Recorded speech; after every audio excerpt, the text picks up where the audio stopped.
نحمد ونصلي ونسلم على رسول الكريم اما بعد فاعوذ بالله من الشیطان الرجیم بسم اللہ الرحمن الرحیم صلاة و سلام علیک یا سیدی یا رسول اللہ وعلی آلک و اصحابک یا حبیب اللہ۔ حضرات محترم،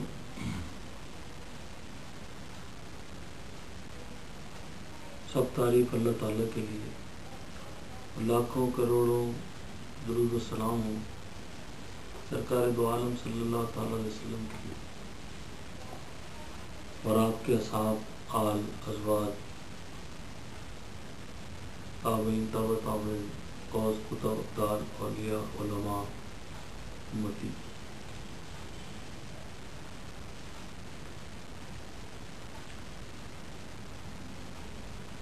آج کے یہ پروگرام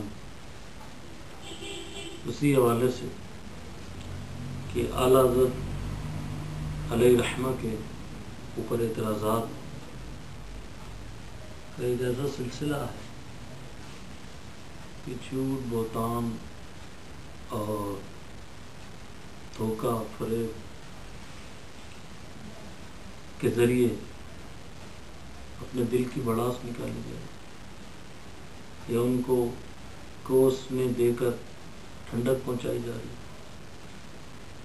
یہ تو خیر ویسے ہی اگر کسی کو گالیاں دینی ہیں، برا بھلا کہنا ہو، خود اعلیٰ حضرت علیہ رحمہ نے اس بات کی اجازت دی کہ تمہیں جتنی گالیاں دینی ہیں دے لو۔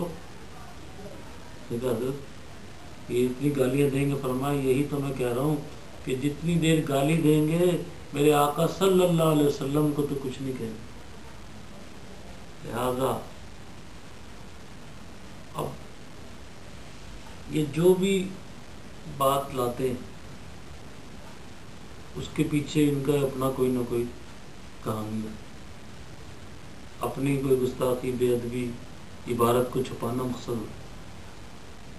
انسانیت تو یہی تھی کہ اپنی گستاخانہ عبارتوں کو اگر درست کرنے کی گنجائش تھی تو کر دیتے، اور وہ شاید قیامت تک نہیں ہے۔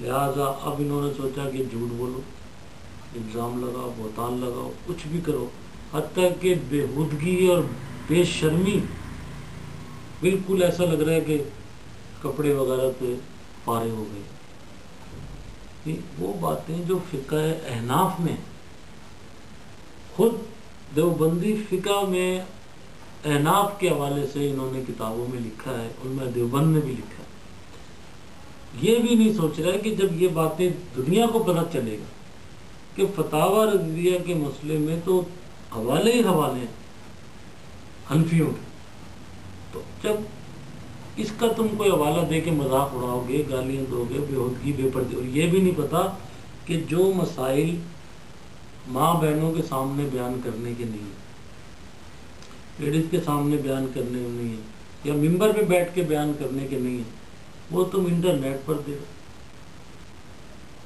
کیسے یعنی ان کو ہے، اس پہ تو خود دیوبندی ان کو جوتے ماریں گے کہ یہ تم کیا کر رہے۔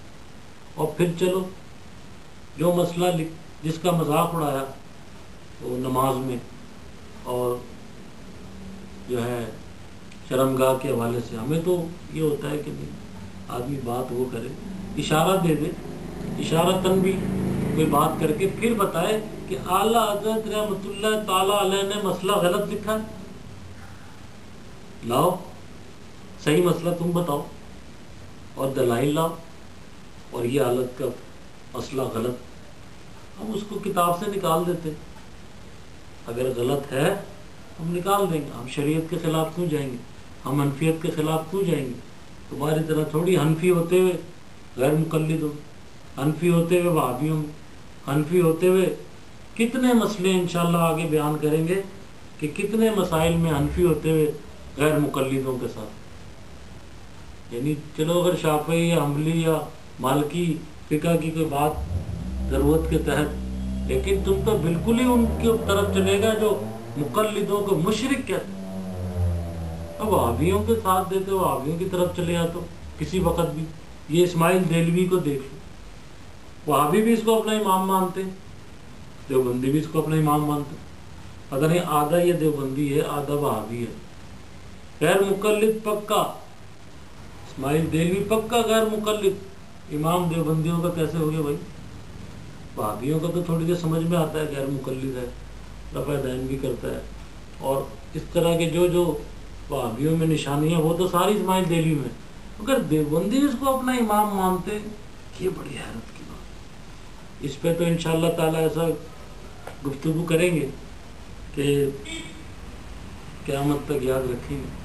اور اب چونکہ نیٹ پر دنیا دیکھ رہی، یہ چند مولوی اور اس کی فوج اور ان کی جماعت یہ اگر اس طرح کی وہ کر رہے ہیں تو یہ تو بہت اچھا کام ہے. کرو، لاؤ فتاوی رضویہ میں کیا کیا بات ہے، بتائیں گے. یہی چیز حنفی میں، مسئلہ کہ حنفی فقہ حنفی میں، اور خود علماء دیوبند نے بھی احناف کے یہ سارے مسائل نقل کیے. بتاؤ اب یہ کہا کہ مولوی صاحب کہ یہ فقی جو فقہ احناف ہے جنہوں نے مسائل لکھے ہیں وہ اسی طرح عورت کو سامنے بٹھا کر ایسا کرتے رہے. خود علماء دیوبند نے جو یہ مسائل لکھے ہیں وہ بھی یہی کرتے تھے جو تم نے اعلیٰ حضرت پہ باتیں کی. ذرا احناف کے علماء کو کہو اور اپنے علماء کو کہو، ورنہ کچھ تھوڑی بہت امید تو نہیں ہے کہ شرم آئے. کیونکہ حضور علیہ السلام نے فیصلہ کر دیا کہ جب تیرے پاس شرم نہ ہو جو دل چاہے کر. شرم ہی نہیں. ہم اشارہ دے کے یہ عرض کرنا چاہتے ہیں کہ فقہی مسئلے تو حنفیوں کی کتابوں میں موجود ہے. اب تم اعتراض اعلیٰ حضرت پہ نہیں کر رہے، حنفیت پہ کر رہے ہو، معلوم ہوا تم حنفی نہیں. اور دوسری بات اپنے علماء پر یہ تمہارے سارے جو بکواس تم نے کی، بےہودگی کی اور بدتمیزی، بے شرمی، وہ الفاظ جو اپنی ماؤں بہنوں کے سامنے نہیں کوئی دہراتا. عورتیں عورتوں سے مسئلے پوچھ لیتی ہیں، مرد مرد سے مسئلہ پوچھ لیتا ہے، عورتیں اپنے شوہر کو بیچ کے علماء سے مسئلے پوچھ لیتی ہیں. مگر تم نے تو ہر وہ بات جو اس طرح نہیں کہنی چاہیے تم نے کیا. خود علماء دیوبند نے یہ مسئلے کتابوں تک تو محدود ہے کہ بھئی کتاب پڑھ لے، فردن کو کتاب پڑھ لے، وہ مسئلہ سمجھ لے. طہارت کا ہے، سنجے کا ہے، وضو کا ہے، غسل کا ہے، دیگر ہے، تیمم کا ہے، جو مسائل ہیں. لیکن اس طرح بیان کرنا وہ اپنے گھر والوں کے سامنے مولوی صاحب نہیں کر سکتے تو دنیا کی ماؤں بہنوں کو وہ ان کو کچھ نہیں سمجھتے. یہ انٹرنیٹ پہ جو تقریر جائے گی تو کوئی عورت اپنے گھر والوں کے ساتھ یہ باتیں سنی، کیسے سنی؟ ہم نے اشارہ دیا کہ جو مسائل تم نے بیان کیے ہیں، نواز والا مسئلہ فتاوی رضویہ کا، وہ حنفی مذہب مسلک حنفی فقہ میں موجود ہے. بتاؤ یہی الفاظ حنفی فقہ کے لیے استعمال کرو. تمہاری جماعت کے مفتی کہیں گے تم نے مذاق اڑایا ہے، اور علماء کا مذاق اڑانا تمہاری کتابوں میں لکھا ہے کفر. پھر علماء دیوبند نے یہی مسئلہ علماء دیوبند سے نکال کے دکھا دوں، مولوی صاحب اپنی سزا تجویز کرو، وہی الفاظ لکھو اپنے دیوبندی فقہی مسائل لکھنے والوں پہ کہ سامنے بٹھایا ہوگا عورت کو. شرم. بات یہ ہے اگر اعلیٰ حضرت نے مسئلہ غلط ہے، ہم اعلان کرتے، ہم مرد تو بنو، کچھ تو بنو. ہم اعلان کرتے ہیں اعلیٰ حضرت کا مسئلہ اگر فتاوی رضویہ میں غلط ہے، لے آؤ، صحیح مسئلہ بتاؤ، حوالہ دو، ہم فتاوی رضویہ سے نکالنے کا اعلان کر دیں گے، تمہارا شکریہ ادا کریں گے، تمہیں انعام بھی دے دیں گے، تمہارے دشمن نہیں بنیں گے کہ تم ہمارے ایک چیز کی نشاندہی کر رہے ہو. لیکن بے شرمی، بےہودگی اور اس طرح اپنے دل کو ٹھنڈک پہنچا رہو ایسی باتیں کر کے. تمہیں گالیاں دینی تو ویسے ہی دے لو.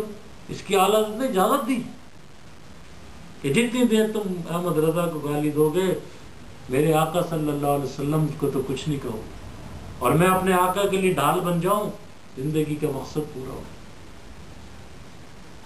لہٰذا ایک یہ مسئلہ دیوبندیوں کو، اس مولوی چند مولوی کو میں انتہائی مؤدبانہ درخواست سے کہتا ہوں کہ اعلیٰ کا مسئلہ غلط ہے، صحیح مسئلہ بتاؤ، کہاں کہاں اعلیٰ کی غلطی ہے وہ بتاؤ.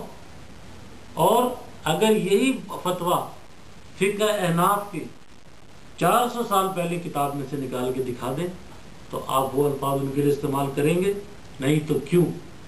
اور یہی مسئلہ جس پہ تم نے بکواس کی اور سیکس کے نام دیے، پتہ نہیں کس کس چیز کے نام دے کے انٹرنیٹ پر تم نے، یوٹیوب میں جو کچھ